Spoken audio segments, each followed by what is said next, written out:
IVM. There's a quick survey to fill out on ivmpodcast.com/survey. It lets us know a little bit more about who's listening to us. And you know what? We're going to do a few prizes. So, we'll do a random drawing of maybe 10 people and we'll send you all some swag. Remember, that's ivmpodcast.com/survey where you can fill out the survey.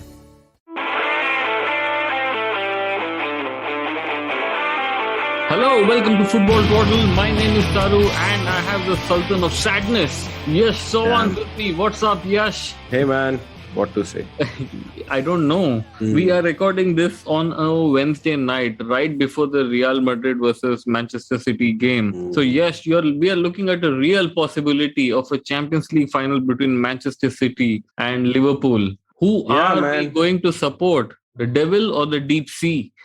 After forcing myself to make a decision, I think if, of course, Real don't make it tonight, I think Liverpool it will be. You will support Liverpool?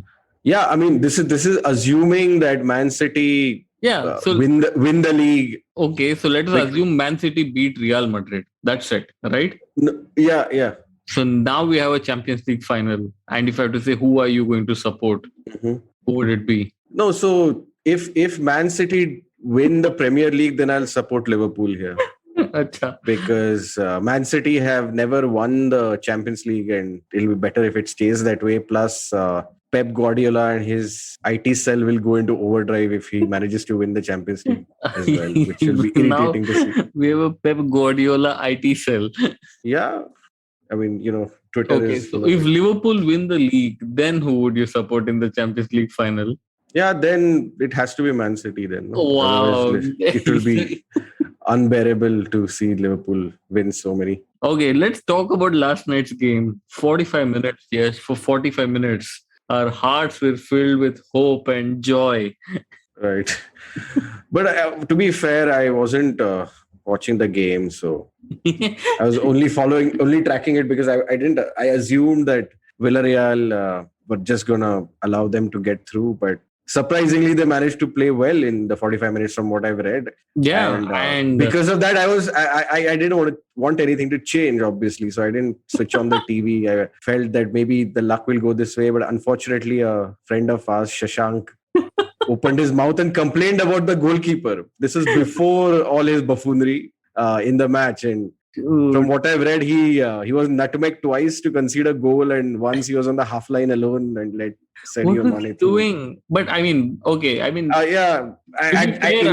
that juncture, I guess it was either rushing out or staying. So he just made a split-second decision. Correct. So you can't blame him for the last goal, but the first one, oh God, Luis Diaz. Liverpool were truly rattled in that first half. They were genuinely made.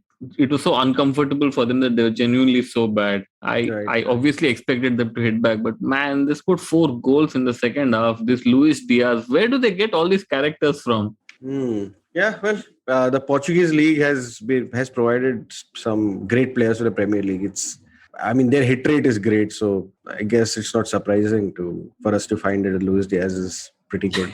Why? Okay, fine. I won't bring up Manchester United yet. Fine. Tonight, we are recording before the Real Madrid City game. Yeah. Kyle Walker is also starting. It looks like if I look at Pep Guardiola's formation, he has not overthunk this.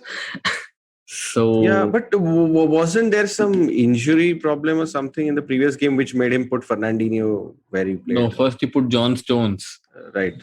And then he put in Fernandinho. Yeah. So I'm sure if his squad was completely available, he would have avoided this. But let's see. I'm hoping.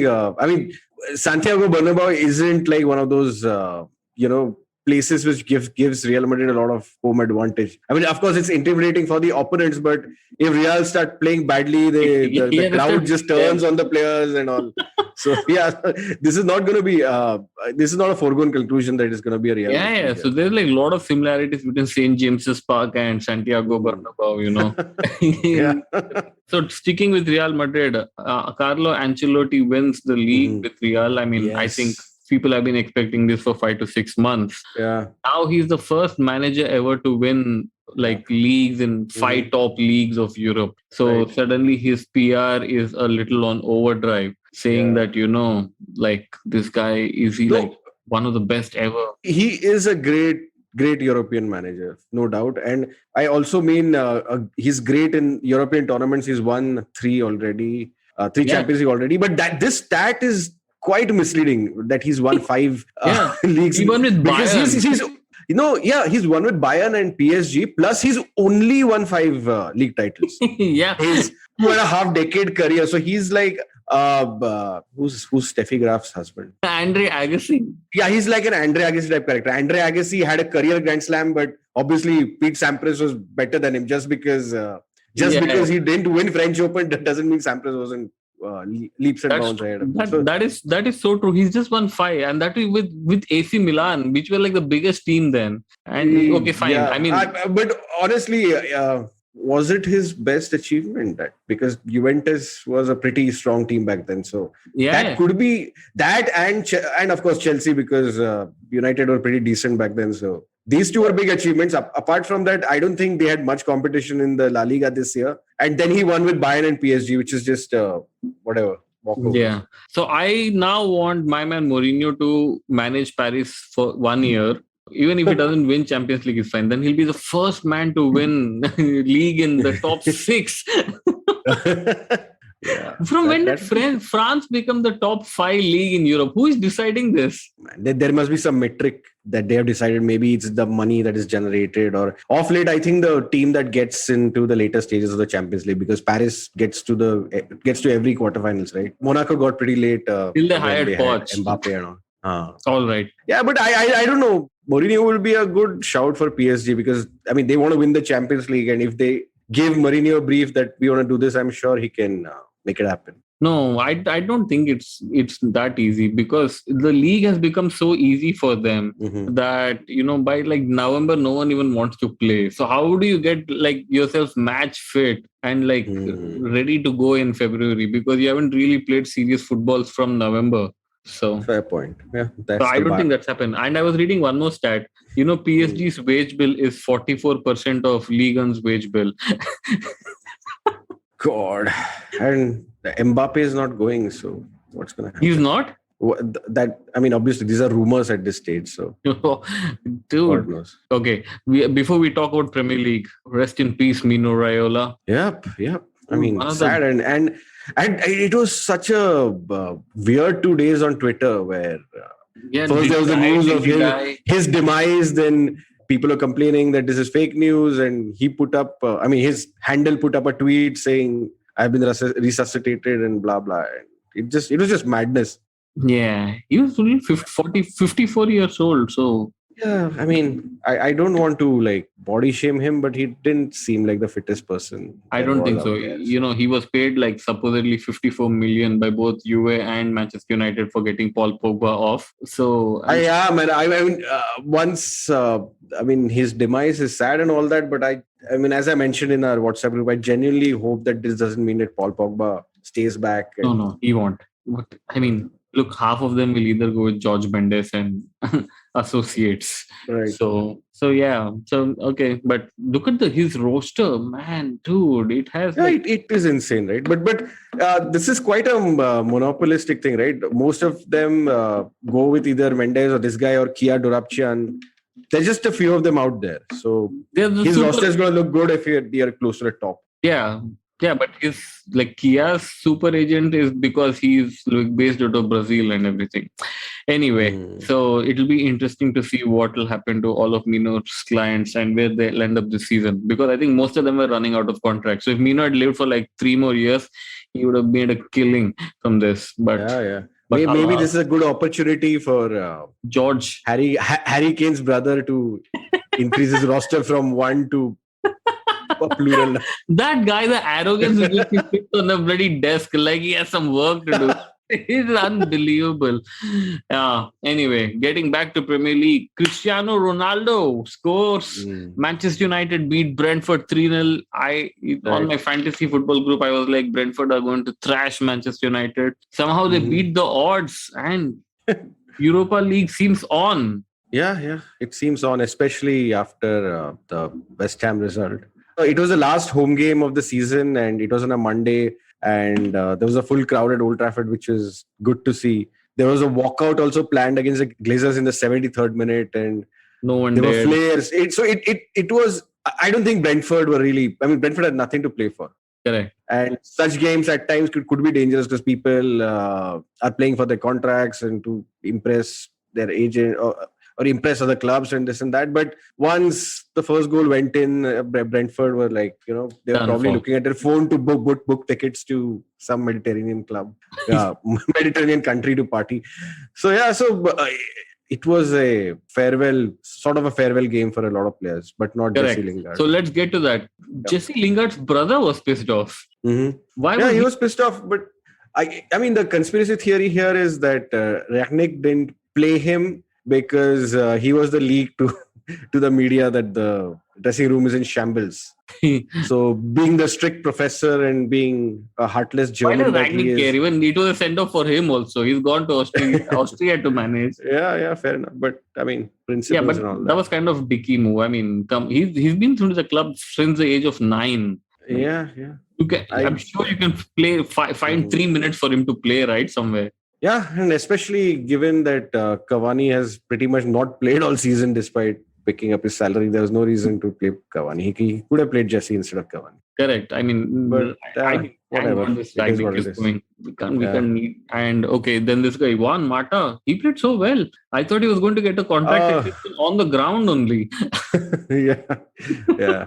I mean, it's unfortunate that United didn't have the managers Mourinho onwards who could play with him, because he's a guy with a wonderful touch. But I think number 10s like him are sort of obsolete in the game. So yeah, I don't think he has the ability to chase. I mean, pressing is fine. You can just run at people, but to actually win the ball back and all with his height and strength, I don't think a player playing so behind, can really do that these days. I know. I mean, it'll be amazing to see half of this United squad out of contract ending up at Roma, and I'll be like, what the hell?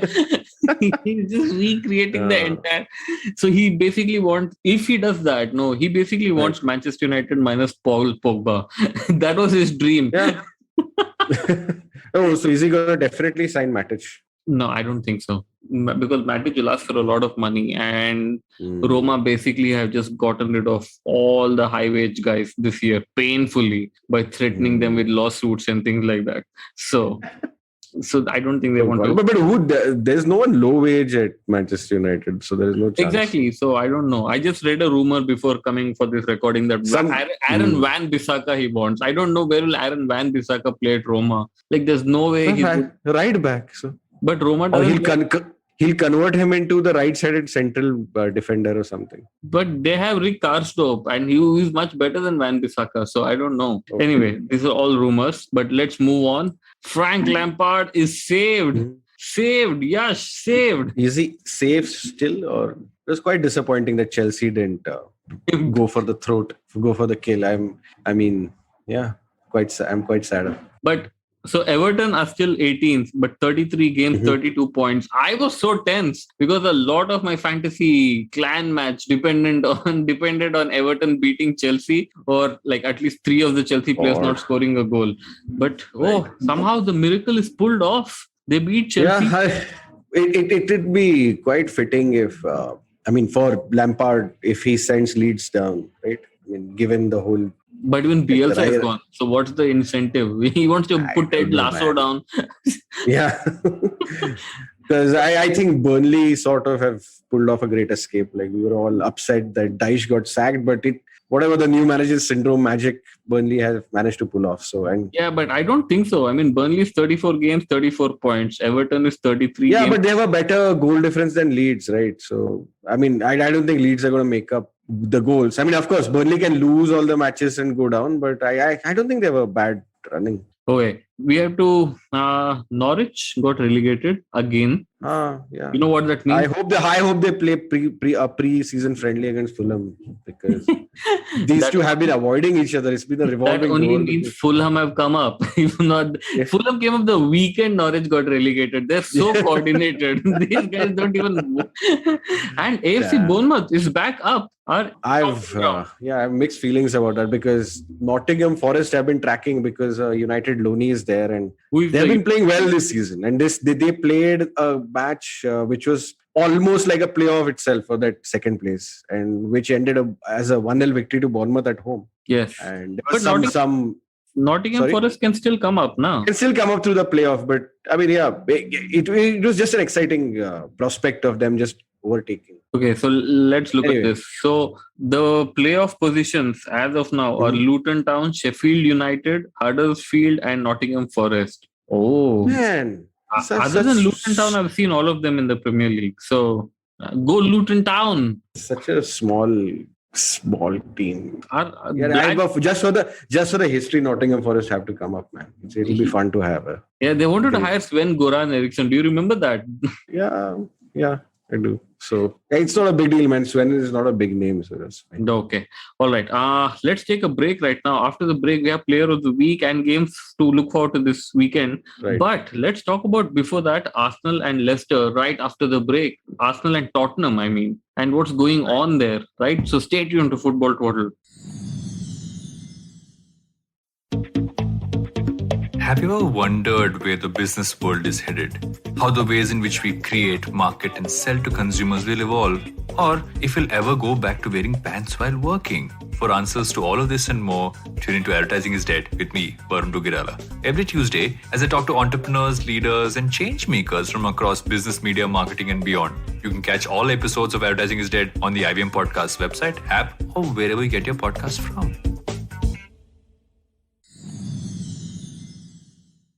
Okay, welcome back to Football Twaddle. Yes, Savant. Yes, what's up? What is going to happen for the fourth position? Is Chelsea going to get out of fourth position, or No, I think Chelsea are safe. They just are. I don't think Tuchel screws this up. Yes. So okay. So, but the question is, Tottenham beat Leicester 3-1, which is understandable because Leicester rested like 8 players and for their Conference League, leg, right? But Arsenal, they somehow dug it, and even though they were drawing the match at halftime, they somehow went for it and won. This is May 12th is the day. Yash. Yeah. And but I mean, West Ham themselves are distracted by their own semi-final in the Europa League. So correct. I don't know, and I don't know how focused were West Ham, but we have to give it to Arsenal. I mean, they've been, after their horrible 3-match defeat they've turned it around and they're going strong. I mean, I would still like to back Tottenham to do it, especially because Tottenham are playing Liverpool coming weekend. Okay, so Arsenal's remaining games are in no particular order, but Everton, Tottenham, and Leeds United. So it's Leeds, Tottenham, and Everton. And Tottenham are playing Liverpool, Arsenal, and let's see, Liverpool, Arsenal, and Norwich. Right. So who has the easier run in? I think Arsenal have a trickier run-in because 2 of those teams are relegation threatened, right? Leeds and Everton. Yes. And of course, the big game that they have is against Spurs. And they're on the same points, right? Correct. And Norwich have nothing to play for on the last day, so you can just, But as a send-off to the Premier League. No, it's just, I mean, they give a send-off every 2 years. They give a send-off, so this is nothing special. So that you can chalk in 3 points for Spurs there. Even Spurs can't Spurs it up at Norwich. But I more than anything, I think for Spurs, this Liverpool game will determine everything. Everything as in their 4th place. All right. Because if Liverpool in their title chasing thing beat them, then it's done. Who's playing first that day? Who's playing first? You mean in this coming week? So Liverpool Spurs. Liverpool Spurs are playing first. So if Liverpool manage to beat Spurs, Arsenal has a huge incentive on Sunday to just beat Leeds and finish this title race. So so this weekend sort of will decide the title race. The fourth place title race. Yes, understood. Yeah, that is only title these days. Yes, it's okay. Absolutely. All right. Who has been your player of the week? Oh God, this week has been so difficult. It's not that difficult. I mean, you can always say Nathan Ake. Why? What did he do? He's got a goal against Leeds. Or you can say Richarlison. No, definitely not. He's not my pick. And I'm going to say Rafa Varane for scoring his first Premier League goal. What? Historic. We just discussed like in the beginning that it was not even a very good game. Brentford. But see, Rafa Varane, World Cup winner. Oh, that way. 4-time Champions League winner, gracing the Premier League, making it richer and all that. And I would say the best Asian footballer ever, Heung-min Son. Nice. 2 goals and 1 Thunderbird. That was amazing. He's such a good player, man. He poor guy. He's I don't know why he's stuck at Tottenham. I mean, I'm sure in Ferguson's time he would have stepped it up. Yeah. All right. What games are you watching this weekend? Well, as I mentioned, obviously Liverpool Liverpool Spurs will be the game. It's important for the title race. It's important for the 4th place trophy. It's everything of this, almost everything in the season hinges on this one tie. All right. And what is the score going to be? Oh, I'm going to go for a 2-1 Tottenham victory. What? Yes. Dude, why? Liverpool can't keep winning, man. And I don't want Arsenal. I don't want Liverpool to win. I don't want Arsenal. I mean, this is not a strong feeling, but I would prefer Spurs in the Champions League. That way. Okay. I'm going to watch Manchester City versus Newcastle. There are 2 aspects to this. If City beat Real Madrid today, they will be like overjoyed reaching another final and they will let their guards down and our club Newcastle will swoop in and beat them 1-0. Right? Or if City lose to Real Madrid today and they'll be like dejected, they'll be so sad that they will not get out of first gear and Jonjo Shelby will whoop their ass and we will still beat them 1-0. So all roads still to Newcastle beating City 1-0 on the weekend. And that's why I'm going to watch it. It will be an awesome game. Everyone should watch it. Yeah, well, we're saying the game of the week, so obviously everyone should watch it. But there's also Atletico Madrid versus Real Madrid. If anyone wants to see, standing ovation. What do you call? What do you call that thing where people stand? Guard of honor. Guard of honor, yeah. But I don't think they're going to give them a guard of honor. I mean, they shouldn't. All of these things are becoming obsolete anyway. So what is this guard of honor? Who creates all this bullshit? The British. I mean, so, but why is it exported everywhere? Protocol. Yeah, because it's the English game, right? So it just catches on. Oh yeah, oh shit. I was put into clickbait the other day. Like, did you know AC Milan and some other club in Spain have the English flag on their crest? Find out why. And I was St. George's Cross. I clicked on it. So so I guess the English decided guard of honor as well. All right, yes. On that note, take care, buddy. Yeah, you too.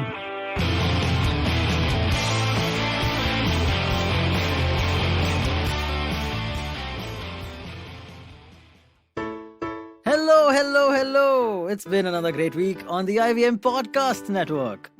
On This Round Is On Me, Gauri meets Yash Kotak, co-founder and chief marketing officer of Bohiko. They discuss the future of the hemp industry. On Think Fast, Varun and Suchita analyze Cashify's business model and future plans. On The Longest Constitution, Priya explores the excesses of parliamentary privileges and the unsavory consequences they can have. On All Things Policy, the Takshashila folk outline a background of India's position in the advanced computing age. And on Tede Mede Raste, Keshav explores the age-old gates of Delhi, Kashmiri, Lahori, Turkman and Khuni. Do follow us on social media. We are IVM Podcasts on Twitter, Facebook, Instagram and LinkedIn. And remember, if you're enjoying this show or any of our other shows for that matter, do tell a friend. It really helps us out a lot. Also, don't forget to rate us on any platforms you're listening on, and you can also check us out on YouTube. We are also doing a small listener survey to better understand how you respond to our shows and advertising on the network. We would really appreciate it if you could spare a few minutes to fill it. It helps us build better shows for you. And finally, we would like to thank our sponsors this week, SBI Life Insurance, India Water Portal, and Jupiter, a digital banking app. Do you wonder why China does the things that it does? Or want to know how we could improve online privacy? Or perhaps you're thinking about how we can kickstart India's economy? If you'd like to search for the answers to such questions, check out All Things Policy, a daily public policy podcast that covers everything from employment figures to aircraft carriers. Tune in from Monday to Friday for new episodes and fresh takes.